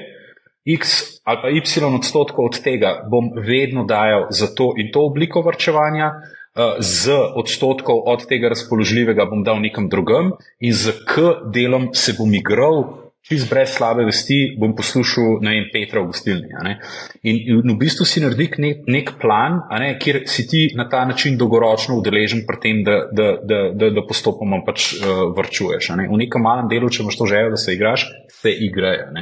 Tako da nekako se mi zdi tudi v preteklih letih mnogo teh traderov je šlo po podobni poti, kjer si najprej bil trader, ki si gledal neko ali tehnično analizo ali situacijo na trgu, si tradal po nekih emocijah, zdi se ti, da je to, zdi se ti, da je ono in potem določen odstotek teh, ki je bil to sposoben, ki so videli, da ne gre, so enostavno šli v neko kvantitativno trgovanje. So pa vzeli ene parametre, pa so reči, če to in to, takrat daj ta in ta signal. Pa imaš pa postavitev backtesting infrastrukture, pa iskanje različnih trgovalnih strategij. Torej, emocije omakneš, pa rečeš, dajmo poskusiti z matematiko ali pa s fiziko ali pa kakorkoli že temu rečeš, s programiranjem in vsem, kar spada zraven. Eno zgodbo bi glede tega izgubljenih priložnosti povedal. Jaz sem prvič za Bitcoin slišal, moja leta na Saxotu, mimogrede so bila od 2010 do 2019, in v bistvu sem slišal že tudi precej zgodij, ampak po čisto popolnoma zanemaral. In potem se živo spomnim, kako sem kot takrat že nekaj middle management v banki leta 2016 ali 2015, ne spomnim se zdaj, se z lastnikom Saxo banka v Mercedesu vozila po Tel Avivu, ker takrat sem jaz tisto regijo pokrival in smo šli do Mizrahi, pa Psagot, to Mizrahi je banka, Psagot je broker in tam smo iskali nove relationshipe. In jaz se vozim s tem modelom, ta človek mimogrede ima zdaj po moje neto premoženja med 500 milijonov do milijarda evrov. Prodal je svoj delež v Saxo banki in se je vrgel šel in kup drugih poslov. V glavnem tip je na Danskem poznan kot tak serijski podjetnik in zelo človek, ki ga res veliko ljudi spoštuje. V glavnem, jaz sem z njim v tem Mercedesu, on meni govori o Bitcoinu. Jaz pa on so ujeta v prometu in on meni kaže grafe in on meni razlaga. In jaz tako, ne razumem, stari, ne vem, kva govoriš, the best. Jaz meni tak naroden mi je bilo, ker nikoli nisem imel stika s tem modelom, ki je banko postavil, ampak on meni to govori, jaz to živo spomnim, takrat je tradal, 400-500 nekaj dolarjev, on meni to razlaga, jaz to ne razumem, pridemo domov, jaz malo pogledam, ne razumem, ne štekam, In hotel sem to povedati, da cela banka mladih ljudi, ki smo ponujali derivative, ki so ljudje se imeli za ne vem kakšne market guruje, cela banka je praktično vse do 2019, vse do 2020 popolnoma zamudila celoten boom, ki se je na Bitcoinu zgodil. In v bistvu ta neka kognitivna disonanca, pač pravi izraz, torej v bistvu neka situacija, kjer si ti v nekem svojem mehurčku, kjer smo čisto vsi na ta Bitcoin gledali zviška kot nek špekulativen, ultravolatilen, nič vreden inštrument, je kar nekako zajela banko. Zakaj? Zaradi tega je banka fucking zamudila vse, ker so se pojavili kripto exchange in pobrali biznis in je bilo treba zviška gledati, ker nismo bili v tem poslu. In je samo fucking lastnik banke, ki je verjetno zaslužil, 7-mestno številko v evrih ali pa celo 8, na tem premiku, ki je sam, vem, da je bil ful izpostavljen na Bitcoinu. Edin on je bil, ampak on ni mogel navzdol prepričati, da je to nekaj, kar bi banka lahko ponujala kot nek inštrument. Saxo je začel, meni se zdi, še leta 2022, 2023 ponujati derivativ na Bitcoina. Ne? Hočem reči, ko si ti v neki noter, v neki sferi, ki te obkroža z precej enotnim mnenjem o tem, da nekaj ni okej, tudi sam težko preskočiš. In jaz potem, ko sem se odločil, da imam dosti tujine po 10 letih, sem slučajno nekako najdel neko priložnost na Bitstampu, smo se zmenili za 6-mesečno sodelovanje, kjer sem mogoče malo pomagal fantom pri enih stvareh, ki so bili na Saxo čist domače, oni so jih pa nekako mogoče takrat definirali in takrat sem fucking white paper prebral, ne. In zašel čisto z začetka in z unim nekim svojim znanjem v finančnih trgih, pa makroekonomije, ki mi je bila vedno blizu, sem pa začel tako skrb dajati, ne. In to je bilo 3-4 leta po tem, ko mi je nekdo, ki je zdaj vreden milijardo, mi je rekel, lej, stari, to ful zanimivo, daj kup. Pa me ni prijel.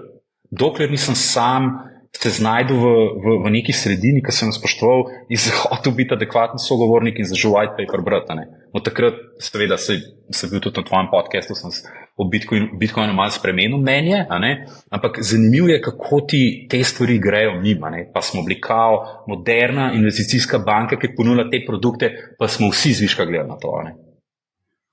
Ja, res je, ja. Ampak mogoče bi jaz kaj sam eno stvar dodal. Sej, če gremo gledati različne disruptivne zgodbe ali pa venture capital ali pa startupe, pogosto v bistvu je težko ugotoviti, kera stvar bo šla tako daleč, kot je šel Bitcoin. Ne? In je ta skepsa in je zaradi tega mi tudi recimo v našem podjetju strogo ločimo razliko med podjem in delujoče podjetje. Ne? Podjem je, it can go anywhere, it can be a unicorn, it can disrupt, but who knows, will it? In zdaj, tam imaš milijon glasov in dvomov o tem, kaj se bo zgodilo in kaj se ne bo zgodilo. In če nekdo preveč, jaz bom tako rekel, če nekdo preveč racionalno presoja v Bitcoin, je obstajala velika verjetnost, da dokler ni zlezel Bitcoin do, $40,000 ali karkoli, ga itak ni resno imel, ker je bilo milijon problemov za inštitucijo, kva bo vse treba pofiksati. In je bilo lažje tega, ne? Ja, tako. In pa še pol smo zdaj videli, da zdaj eno veliko čiščenje trga po FTX-u se dogaja, ki so naredili prostor zdaj za velike igralce, da naprej te tračnice gradijo. Tako da veliko stvari, mogoče, tako bom rekel, tisti, ki so bili not, so na srečo takrat pač šli noter in na srečo od tega profitirali. Jaz jim vsem čisto super prvoščam, je pa res, da pač vseeno se mi zdi, da veliko ljudi še zmeraj ne razume volatilnosti tega, kaj je v zadju trga, da to je še vsem trg, ki ni toliko institucionaliziran in pač to moraš razumeti in moraš to sprejeti.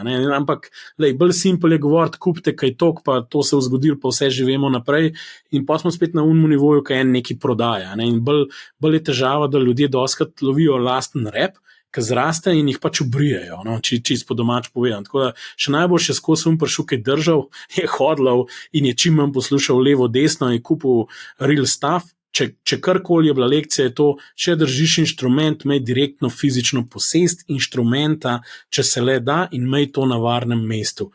Pika. Po domač povedano. To je tako, ali za delnico, ali za Bitcoin, ali za nekaj drugega, kakorkoli, Tako, čim manj ljudi vmes, ki filozofirajo, če res v nekaj verjameš.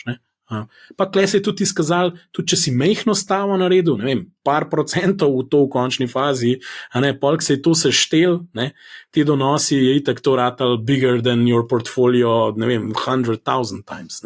Tako da tudi te stvari se lahko zgodijo. Ni kontra logiki, da ne daš noč čez vse, ker tam je lahko tudi problem, ker te ven izplune prej. Tako da v bistvu so se vsa načela potrdila tudi na tem casu, kakorkoli ga obračaš nazaj. A gremo mogoče naprej s temi komentarji od naših poslušalcev oziroma članov Discord skupnosti. Ful je bilo teh nekih komentarjev v smislu, da so vložili v podjetje prijatelja, da so posodili prijatelju denar, da so verjeli prijatelju, se pravi, skozi se omenja nekega prijatelja. A lahko mogoče se še enkrat pokomentiramo to, ko govorimo s prijatelji o raznih naložbenih nasvetih, je treba konec koncev, če se pač upoštevati, verjetno treba neke svoje lastne cilje, lastno nagnjenost k tveganju. Zdaj prijatelj mogoče nima istih preferenc kot mi, ampak mogoče zna dobro prodajati v navednicah, je zelo prepričljiv. in potem lahko podležemo. Tega je zelo veliko, no, kar se tega tiče. Tudi to, da vložiš v podjetje prijatelja brez pogodbe, da prijatelju posodiš denar brez pogodbe. Kakšno je mnenje o tem? Daj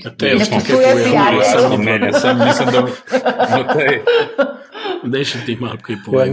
To so klasičen pristop pri podjetjih.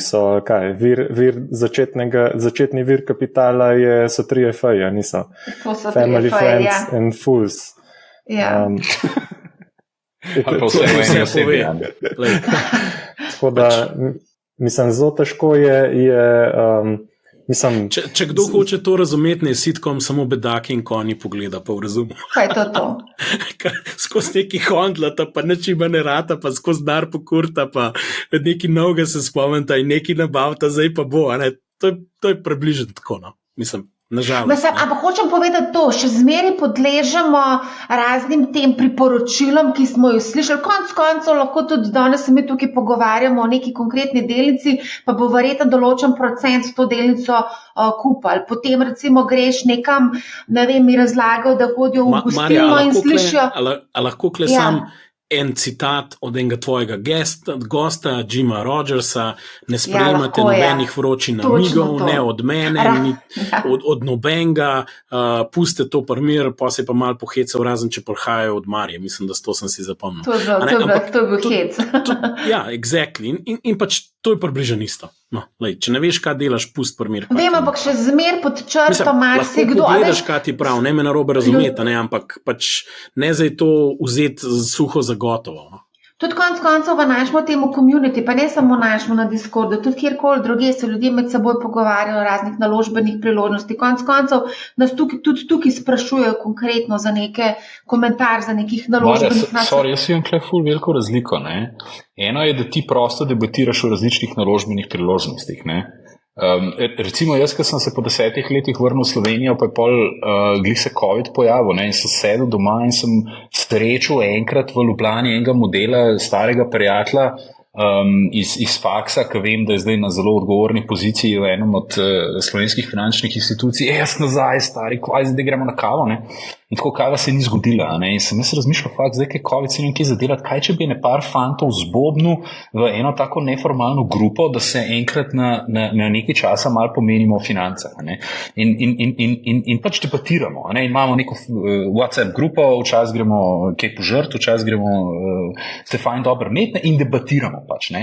Ampak to je zame čist nekaj drugega, kot to, da greš ti en prijateljski odnos, kakršen koli že bo, in tukaj vemo, je kar ene nijanse, obremenjevati, pa ne če to glih prava beseda, ampak zagotovo kot denar ali pa posojilo, odnos, ki ga posojilo absolutno nekako v popolnoma druge tirnice da, kot da greš v bistvu na nek način ta odnos postaviti pod neko kocko. Torej, eno so neke čist proste debate nekih ljudi, ki se ukvarjajo z borzo in kaj vzameš, kaj ne vzameš, ne? Drugo je pa, stari, poznava se srednja šola, ful imam dobro priložnost, mi daš 10 €. Ta del je zame ful bolj sporen, zaradi tega, ker je takoj neka čustvena komponenta zraven. Takoj kdo lahko pritisne na nekoga, tole imamo, bogatela bova. Ne? In tukaj moj nasvet, tako absolutno se ne v taka razmerja spuščati, je pa seveda odvisno, koliko je to dobro prijateljstvo in ali ta znesek lahko takoj odpišeš. In če ga takoj odpišeš, ali boš lahko živel s tem, da seveda pod predpostavko, da želiš prijateljski odnos nadaljevati, da je ta človek vzel 10 ali pa x jurjev, jih verjetno zagonil s kakšnimi odločitvami, ki bojo v retrospektivi itak izgledale čudne, in boš s tem lahko preživel in še vedno normalen odnos imel s tem človekom. Malo je takih ljudi, Veš, ko pa je tukaj še familija, ki se mora za Božič gledati, Isuse Bože, run away from that.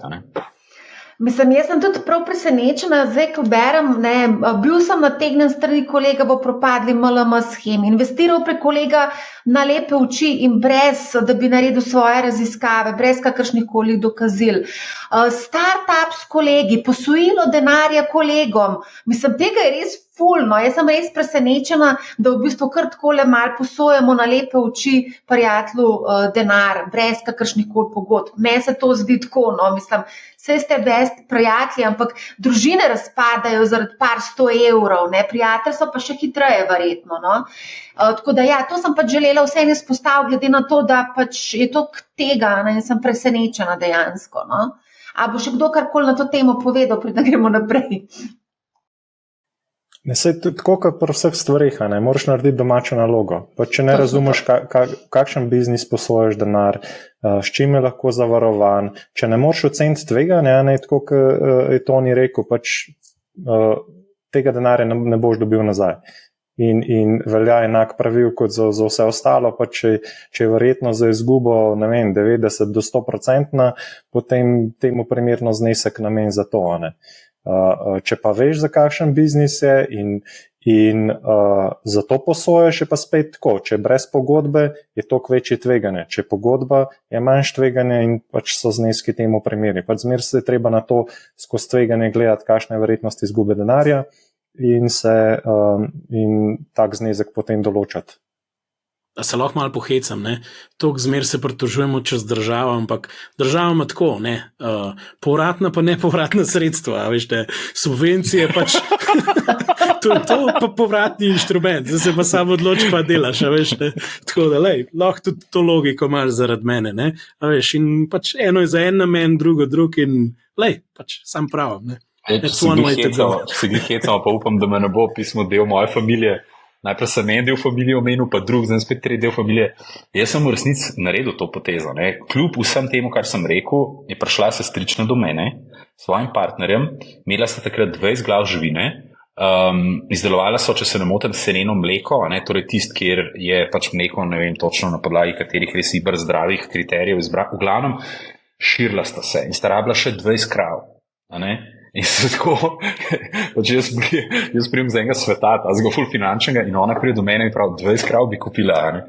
In jaz in moj brat sva dejansko posodila sestrični partnerju denar, pri čemer sem še toliko daleč, da sem odvetnika prosil, da pregleda, če bom lahko jaz varovalka, da bom krave zasegel, a ne, če ne boste mogla vrniti denar. Pa rekel, da se ne morem spomniti inštrumenta, kjer bi za zavarovanje vzel kravo, presežen, se hotel, da to preveri. V glavnem. Dobila sta novo pogodbe od ene od večjih mlekarn tam v regiji in dejansko sem jim zaupal in vsaka čast vse sta vrnila vedno natančno, vse je bilo v redu, a ne? Ampak z bratom so se pa vedno zezala, ker so se v portfeljih pogovarjali, pa še krave malo stari, ne smemo na to pozabiti, a ne? Sam kaj s tem kravam? Jaz tega res ne razumem. Merlak pa Nejc Kodrič sta imela oba dva tudi krave, ne vem koliko tavžent glav krav sta imela. Slišali smo celo tamle dol na Hrvaškem en slovenski borznik ima neke ovce ali koze. Ne vem, to je kot Bill Gates, ki naj bi bil, pa ne vem, je to res, ker nekje so disputali ta claim, ne? Ampak naj bi bil največji privatni lastnik navadne zemlje, ne? V Ameriki. Fanti vejo, kje bo, po katerem mesecu bo povpraševanje. Pogovarjala sem se pred časom z eno borznico, sicer iz Kanade, živela je v Sloveniji, naredila je tukaj eno borzno hišo, zdaj pa dela olje na Hrvaškem. To se pravi, vsi nekako potem pristane nekje v kmetijstvu. Nasitijo se lažnega finančnega sveta. Pogrejo pa Minecraft igrati nekaj časa, pogrejo pa v real life to sestavljati. Jaz sem prišel iz tega sveta, pa sem telovadnico odprl, veš. Rabiš nek feel good business, razumeš? Jaz sem prav hotel po tem, ker sem delal z ljudmi, strankami, institucionalnimi in neinstitucionalnimi, veš, ker so velike zneske gamblali, jaz sem mogel imeti en feel good business, ne? In potem, ker so se z bivšo ženo vrnila v Sloveniji, ko so gledali, jaz sem hotel imeti ali hotel ali telovadnico, ne, gym, in sva pač odprla to, ne, 4 mesece pred covidom, tako da ne bomo se o teh plateh tovrstnih investicij pogovarjali, ampak jaz mislim, da pol iščeš neko protivtež ali pa vsaj nekaj, da dodaš malo drugačnega v portfelj. Jaz mislim, da je to čisto naravno, ne. Ja, se strinjam, je čisto naravno. V glavnem, moje rastline so vse umrle, niso dolgo preživele, tako da sem poskušala tudi z vrtnarstvom, ni šlo. Še, mogoče moram počakati še kakšen let, da bom zrela za to potezo. Mogoče, a gremo pogledati, recimo to se tudi dostikrat pojavlja, pač enostavno se nekaj smo že o tem povedali, realizaciji dobičkov, izgubil 1000 evrov začetnega vložka na shitcoinih, medtem ko je že vmes bil vreden 12 000. Pa še dodal citat: "No one ever went broke taking a profit." Žiga pravi to. To je bila ena taka lekcija. Jaz sem prepričana, da marsikdo, ki ima kriptoportfelj, da je pač zaradi teh nihanj na eni točki imel ful, potem pa pač, ko je šlo dol, je pa tudi ta portfelj se ustrezno skrčil. Kako zdaj tole, kako v bistvu postaviti nekaj, mislim, da je Damjan Merlak povedal, da on, ko kupi naložbo, že točno ve, kdaj jo bo prodal. Se pravi, si postavi nek cilj in potem naložba pri določeni višini, določenem znesku proda. Zdaj to moraš biti verjetno tudi psihološko malo močen. To je podobna zgodba, kot prej, ko sem jo govoril o tem, da se na silo vrneš. Ti moraš matematiki ali pa neki trgovalni strategiji prepustiti pač v začetku trada neko odgovornost, kako boš iz tega šel. In ali imaš trading stop, je bil eden od primerov, drugo pa je enostavno, da rečeš, 1/3 prodam pri tej ceni, 2/3 pri tej, 3/3 bom pa pustil, pa bom. Tako, če se emotivno odločaš v času, ko si v poziciji, pa nimaš neke exit strategije, velikokrat lahko pride do tega, da si dosegel vrh, misliš, da vse v redu, novice takrat bojo itak govorile o tem, kako bo vrednost tega aseta še potrojena do naslednjih binkošti, razumeš, ampak v resnici, ko se pa potem trend obrne, likvidnosti zmanjka, vsi smo tam ujeti, nekdo začne panično prodajati, neka tehnična slika se obrne, špekulanti zapustijo pozicije, naenkrat je to vredno pol od tega, kar je bilo, in takrat nisi sposoben sploh sprejeti pozicije oziroma odločitve, da greš van. Tako da, ko vstopaš, neko exit strategijo in na ta način emocijam dati manjšo veljavo pri odločanju. Ja, same emocije na koncu vedno se mi zdi, nas nekako premagajo v plus ali pa v minus.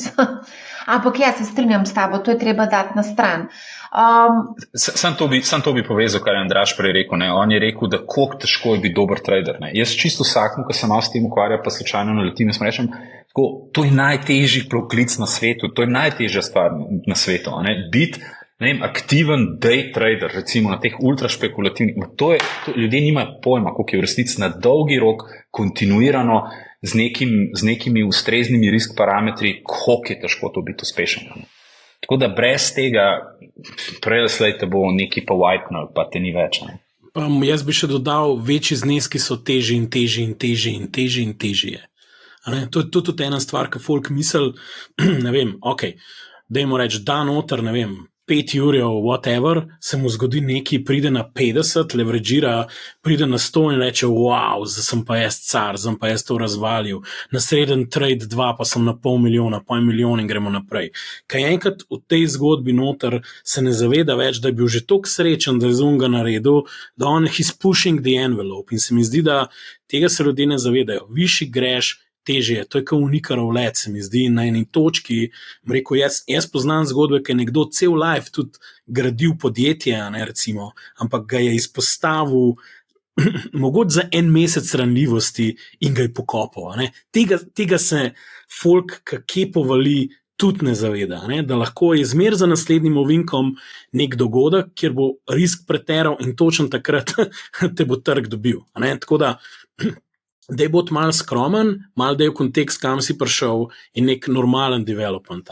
Iti tako, pušati do konca, potem, ko si že na pol čudež ustvaril, to je še vse nesel. Tudi mene že v preteklosti. Pač sem naredil 20x na nekih stavah, gor dol, sem jih še enkrat, sem mu že, ne vem, kot študent 20,000 evrov, sem rekel, še 2krat opcije obrnem, jih bom v 200 evrov, vse pa sploh službe več ne rabim. Tudi to smo že imeli. 0 je bil na koncu rezultat. 0. Iskreno, ker je šla celih 20 za neke premije spet, smo jih vzeli in je bilo 0. Tako da, Če bi takrat rekel, lej, bom dal pol na stran, pa fuknil Nasdaq ETF, bi bilo to danes, ne vem, 20 let, ne vem, koliko je bil, 20-kratnik verjetno tega, ali ne vem koliko, od tiste točke, ki sem jaz to delal na danes, recimo. Pa bilo tle 200 jurjev danes. Zdaj pa od 20 bi verjetno kakšen konkreten uječevalc dubo. Ja, še kaj več. Mogoče si lahko prvostu, da bi kakšen skandinavski band men prišel dnevno sobo zaigrati za rojstni dan, iskreno povedano. Za ta cash že, ker niso tako dragi. Tako da, sam pač pravim. Ja. Zdaj tako, mislim, nas še kar precej gledajo, se mi zdi, da kar ustrajajo gledalci z nami. A bi mogoče odgovorila nekaj njihovih vprašanj na YouTubeu, se strinjate? Ok, ali ne? Dajmo.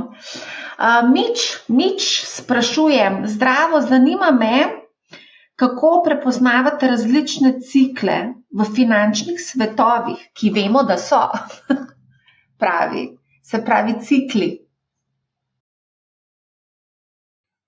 Matej, ti v ciklih kaj povedal? Ti obvladaš cikle, Matej, kot analitik, ti razduraš cikle. Ne vem, kaj ne rečem. Mislim, da z enim delom portfelja se sigurno ne splača tega loviti, to je dejstvo. To mislim, da smo že doskrat povedali, ker je to izjemno težko napovedovati in je cel kup faktorjev in kogarkoli, mislim, zdaj, če greste poslušati že kakšne zelo znane vlagatelje, boste najdeli, ne vem, vsak ima svoje mnenje. To se pravi, je to izjemno težko delati. In vedno so neke situacije, kjer se te zadeve obračajo. Imamo obrestne mere, imamo volitve, imamo sezonskost, imamo ne vem, vse živo vojno, zdaj imamo AI, da bo AI poganjal ta trg gor, ker bodo stroški delovne sile padali in tako naprej.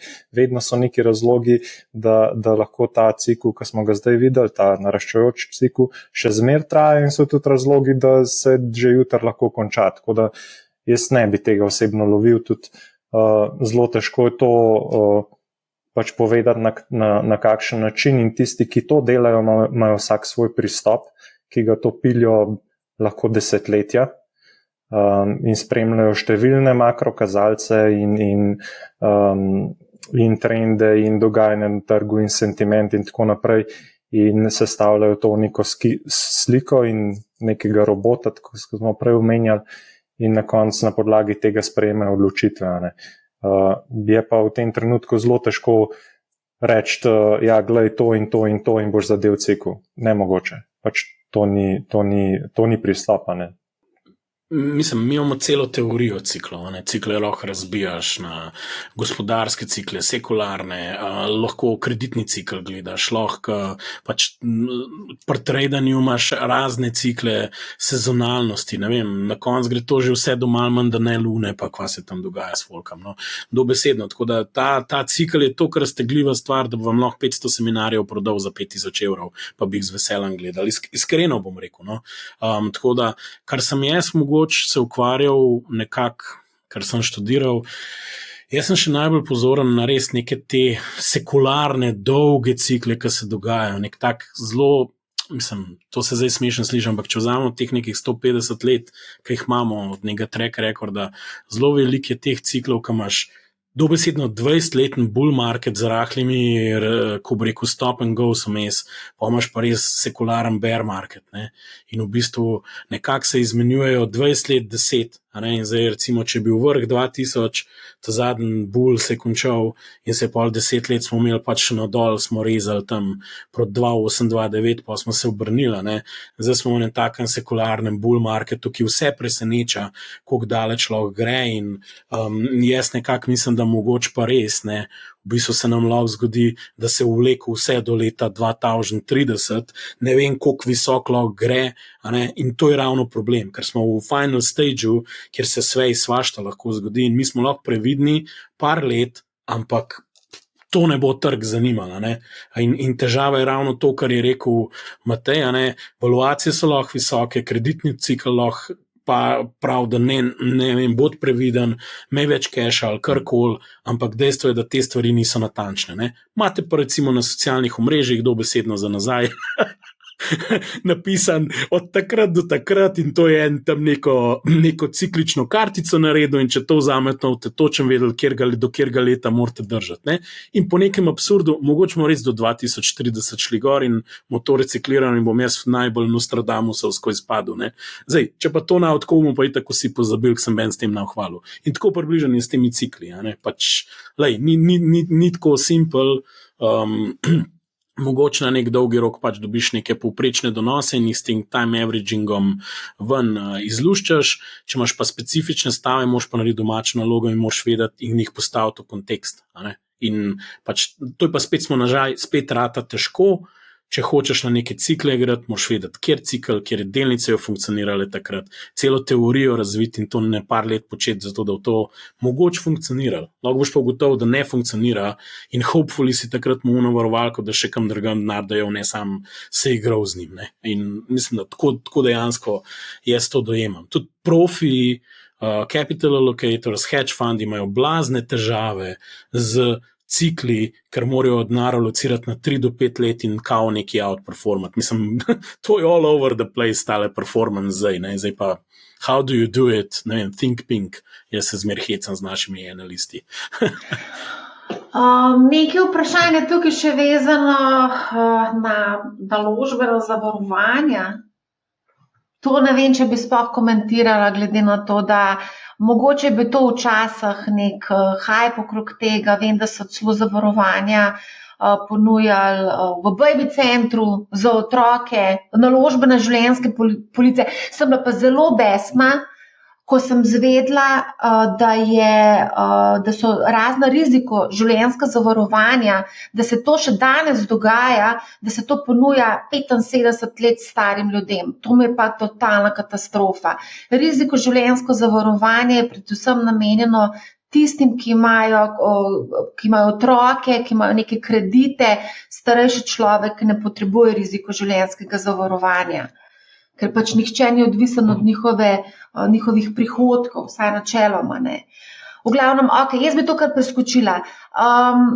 Mogoče zdaj tukaj še eno vprašanje prišlo, pa glede na to, da je kar aktualno, glede na tudi ljudsko obveznico oziroma obveznico za državljane, ki jo je izdalo država, vlada, 3,4% na letni ravni prinaša za 3-letno obdobje. Tukaj je eno vprašanje, kako gledate na Ljubljansko borzo? Matej, to je pa tvoje področje, ti spremljaš slovenske blue chipe. Včasih sem, zdaj ne več. Nič ne Jaz se bom vzdržal komentarja, ker mi itak že nalog za deložacijo ven iz države grozi, glede na vse moje kritike, tako da mraj tih, ker me vklele kdo pričakal za ovinka, ne.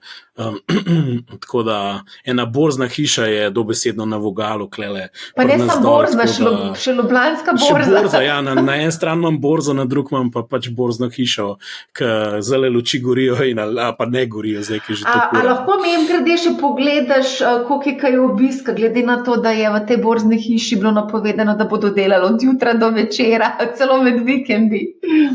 Ja, bom pogledal, ko bom šel domov mimo, bom pogledal, sam mislim, da do 7 sam delajo, tako da bom jutri. A ja, si zamudil vlak, no, ja, pa drugič. Tako da, nažalost. Matej? Glede vrednoten, ne vem, res iskreno nisem gledal, kakšne so vrednotene na slovenski borzi, ampak kar se tiče te obveznice, pa pač vsaka dejavnost je dobrodošla, najbrž na tej točki. Je pa tako, kot že velikrat smo ponovili, domača borza je bolj kot ne nek občutek, da so nam stvari blizu, da jih poznamo in ne smemo pozabiti na to, da so naložbene priložnosti predvsej širše, da je nabor industrij in tudi prihodnji razvoj podjetij v tujini lahko predvsej drugačen in ne smemo pozabiti na to, da so te trgi zdaj zelo lahko dostopni in da je smiselno, da saj del premoženja diverzificiramo in ne gledamo pač samo domače borze. Ne. Vse pa zmer splača pogledati, tako kot vse druge trge, priložnosti se zmer pojavljajo. Videli smo recimo precej neke panike na zavarovalnicah, pri poplavah in tako naprej, tako da vedno se pojavijo neke taki dogodki, ki lahko zamajajo delnice in se jih takrat splača recimo pogledati. Jaz bi mogoče sam dodal tako, ne. Jaz sem mislil pač borza nasploh, ne. Če pogledamo te slovenske blue chipe, ne, vsi vemo, da večina jih v bistvu z lastniško strukturo vemo, ne, eno vprašanje je, kdo so ljudje za v lastništvu, kdo sprejema odločitve, strateške odločitve, ne. In načeloma so to razmeroma konzervativne družbe, govorim razmeroma konzervativne družbe, država je tam v prihodnosti, bo sam še več dividend hotela videti, torej neke rasti si težko obetate, iskreno bom rekel, so pa lahko pač dokler, ne vem, bom tako rekel, dokler niso disruptirane, ne, so to neke lokalni žepni monopoli mečken, ki imajo zaenkrat še nek denarni tok, na katerem lahko čisto redo funkcionirajo, z izjema so pa pač izvozne družbe, ki sta pa v osnovi dve, a ne, na Ljubljanski borzi, jaz sem kakšno falil, Cinkarna Celje pa Krka, v osnovi, a ne, te imajo pa pol neke globalne izpostavljenosti, a ne, tukaj morate pa pač malo bolj razumeti, a ne, kakšne so značilnosti, recimo Cinkarna je ciklično podjetje, a ne, Krka načeloma ni, je pa res, da ima neko izpostavljenost mogoče nekim trgom, ki so bolj tvegani lahko, a ne, težji denar nakažejo jutri v Slovenijo, tako rekel, ček pak instantno plačilo, no, tako da, ampak ja, mislim, Krka je dokazala, da je podjetje, ki lahko zagotavlja donosnost na kapitala, tako da skozi generacije in tukaj pač jim je treba izreči pohvale, kakorkoli gledamo, tako da tudi Cinkarna v končni fazi je zelo profitabilen obrat v tej panogi titanovega dioksida, kjer imajo mnogi letos velike težave, imamo en velik bankrot v tej panogi, pa to Cinkarno ni resno prizadel, torej, mislim, tako pač, jaz bi tako rekel, za mogoč nek trening, mal čist value investinga, da mečkam to pogledaš, sploh ni nič narobe, no, iskreno povedano, ne, samo moš pa paziti, stroški so večji, težko, pač moraš res paziti, kako boš kupil, pa prek koga boš kupil in no, se to bo pa zdaj malo Toni prevzel, ker smo dobili še eno vprašanje, kaj so glavni vzroki za stroškovno nekonkurenčnost slovenskih brokerjev v primerjavi z tujimi? Si zdaj mene kaj našla, Marja Madonna, jaz pa v slovenski borzni hiši ne delujem že 15 let, Madonna. To zato, k Tonija ni tam, če ne bi že vse zrihtal, veš. Kako sprijazen. Ne, lej, mislim, ok, dobro, zdaj se moram malo postaviti v kožo nekega možgana, ki je bil aktiven res dolgo časa nazaj, ne. Dejstvo je, da ta naš trg je mali, ne. Razumeš, če ti pogledaš, da nek velik odstotek ljudi, ki odpre borzni račun pri enih teh poprečnih naših, ne poprečni, pač neki normalni uveljavljeni borzni hiši, a veš, so to ljudje, ker večinoma jih zanima nek slovenski trg, a ne, pa neke Krka delnice, pa kupil jih bom, pa nič aktivnega z njim upravljal, ne, če nima ful močnega DZU-ja zraven skladi, a veš, se potem iz te aktivnosti nabere tok mal neke borzne previzije, ti pa vseeno moraš slediti neki zakonodaji, pa moraš imeti ustrezen back office, pa moraš imeti, ne vem, celo, če se prav spomniš, še vedno compliance officerja, lahko to sicer outsourcaš, ampak in moraš pač te funkcije imeti pokrite, a ne, da potem ne moreš z neko ful agresivno nizko provizijo, a ne, sploh, ker so ljudje navajeni še vedno v določenem delu, kljub raznim on-net rešitvam, ne, še vedno bo kdo poklical, pa še vedno bo babica ali pa dedek prišel tja na okence, ne, ljudsko obveznico, če bomo upisovali, kaj bojo v vrstah stali ljudje, da bojo odprli račun, ne, vse to je manual del, a ne, tle tisti del, ki ni avtomatiziran, ki je ročen, ki je izvrševan s človekom, ki so vse te funkcije za tok prometa, ki je, enostavno se borzne hiše ne pokrijejo potem, da bi računali 0,1, 0,15, 0,2% od vrednosti posla. Pa, ko odpreš zulce, pa 0,6, če poznaš koga, ali pa še više gore, ne. In v bistvu, ko nimaš ti nekih ekonomij obsega, ne moraš neki višji zaračunati, da sploh lahko pač pokriješ plače, ne. Sej, če malo pogledaš, če se spoznaš na to industrijo, pa s kom se pogovarjaš, a veš, če pogledaš 15-20 let nazaj, koliko ljudi je sodelovalo v tej industriji in koliko jih je zdaj, a veš, to so take borne pičle številke, se mi zdi, no. Vse je tako malo, ne vem, žalostno, ne, in izhaja iz pač velikosti tega trga, ne. Pa je pa druga stvar, je pa ta tujina, a ne, to pa recimo tisto, ko smo mi na potezi poskušali postaviti dolga leta nazaj, je pa tako, ne, v nekem momentu ti tukaj dosti bolj sofisticiranega bogatejšega, agresivnejšega traderja iščeš, da bo prek tvoje platforme se udejstvoval na nekih razvitih trgih, tak boš sam direkt do kakšnega tujega brokerja in tam odprl račun. Težko mu dodaš neko dodano vrednost, da boš tukaj full volume delu, da boš pokril iz tujine pač stroške, ki jih imaš za celotno operacijo. Jaz mislim, da so to glavni razlogi, zakaj v bistvu pa tako karkoli nares full drago pri nas. Mogoče imam jaz vse en pogled, ki bi ga mogoče malo delil. Jaz mislim, da določene velike inštitucije nikoli niso sprejele svojo odgovornost za razvoj kapitalskega trga. To je moje mnenje. To, da je kapitalski trg odvisen od ekonomike na stand-alone osnovi, ene borzne bajte in neodvisnih borznih hiš, hkrati pa tulaš, kaj rabiš vse kot recimo direktor neke velike inštitucije, ki v letos 500 milijarde dobička naredila, je oprostite, izjemno smešno. Zato, ker če imaš ti blended model, kjer ti rečeš, bom omogočil svojim klientom dostop v končni fazi, tudi z nekim subvencioniranim načinom, ker itak od njih poberem na drugi strani toliko več, bi lahko v bistvu sprejel neko odgovornost za to. Ali pa bom drugače rekel, tudi način, kako clearing poteka v Sloveniji, bi lahko zastavili drugače. Marsikaj bi se dal narediti. Tako da jaz, če ti rečeš, cel razvoj bo temeljil na eni ljubljanski borzi, pa 2 neodvisnih borznih hišah in ti predsednik uprave največje banke reče, mi nismo investicijska banka, kaj se ga pa greste, bomo sam posojali nek denar, hkrati mi pa ECB 150 milijonov ravno kar skeširala za visto na račun, in vse na računa za državljansko obveznico, 15-20 evrov za odpiranje računa, to je meni tako, zdaj imamo pa polna usta ESG-ov, pa ne vem česa še vsega. In tako da jaz sem klic bi rekel, prevzemite odgovornost za kapitalski trg, če ga želite imeti, da se stvari tudi bolj zdigitalizirati. Če pa mislite, da država mora kaj dati, se pejte pa še kaj pogovarjati, pa naredite razpis za subvencioniranje trgovalnih računov, če imamo oprostite za vsak sranje, že zdaj razpis in se nepovratna sredstva delijo, da ni jutra, ne sutra, v čem že v načrtu za okrevanje in razvoj, po bog si ga vedi čim. Se sploh ne vem več, a koroni, ali poplavah, ali neki drugimi traumatični izkušnji. Tako da, to je neki stvar tudi neke volje in odgovornosti. Če pa se zanaša sam na to, kar je Toni rekel, da bo ena skupina manjša, neodvisna preživela sam iz tega ven, si pa že v osnovi obupal, ka veš, kakšen bo outcome, ka samo model daš, pa compoundaš, pa se nekje zaključ. To nima terminalne vrednosti v kakršnem koli poslovnem modelu. In pač tako je.